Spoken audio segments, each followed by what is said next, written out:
श्री बाळूमामा देवालय विश्वस्त मंडळातील अंतर्गत वाद पुन्हा एकदा चव्हाट्यावर आला असून नियोजित बैठकीच्या दिवशीच मुख्य कार्यालयाला कुलूप लावण्यात आल्यानं वातावरण चिघळलंय। कार्याध्यक्ष लक्ष्मण होडगे गटाची नियोजित बैठक गुरुवार दिनांक 26 रोजी होणार होती, मात्र कार्यालय बंद अवस्थेत आढळल्यानं विश्वस्तांना कार्यालयाच्या दारातच खुर्च्या टाकून बैठक घ्यावी लागली। कार्याध्यक्ष लक्ष्मण होडगे यांनी आरोपात म्हटलंय की मानद अध्यक्ष धैर्यशील भोसले गटानं बैठकीकडे पाठ फिरवून नियोजित सभा होऊ नये यासाठी कार्यालयीन कर्मचाऱ्यांवर दबाव टाकला। विश्वस्त दत्तात्रय पाटील यांनी कार्यालयाला कुलूप लावून चाव्या स्वतःकडे ठेवल्यानं सीसीटीव्ही फुटेजमध्ये स्पष्ट दिसत असल्याचा दावा त्यांनी केलाय। संबंधित कर्मचारी व विश्वस्तांवर तातडीनं कारवाई करावी अशी आमची मागणी आहे। दरम्यान पदसिद्ध विश्वस्त तथा सरपंच विजय गुरव यांनी या प्रकरणाचा निषेध केला। भंडारा यात्रा जवळ आली असताना सर्वांनी एकत्रित नियोजन करणं अपेक्षित आहे।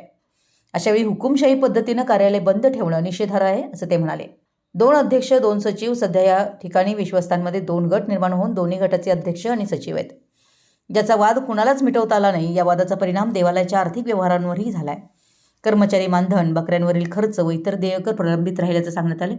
दोन्ही गटांनी एचडीएफसी बँक मुरगुड व state bank of India Bidri येथे स्वतंत्र सही नमुने सादर केलेत।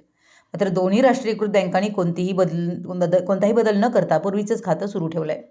याउलट आजरा अर्बन बँक मुधाळ तिट्टा शाखेनं पुंडलिक होसमनी व रावसाहेब कोणेकरी यांच्या नावानं खाते सुरू केल्याचा आरोप करण्यात आलाय।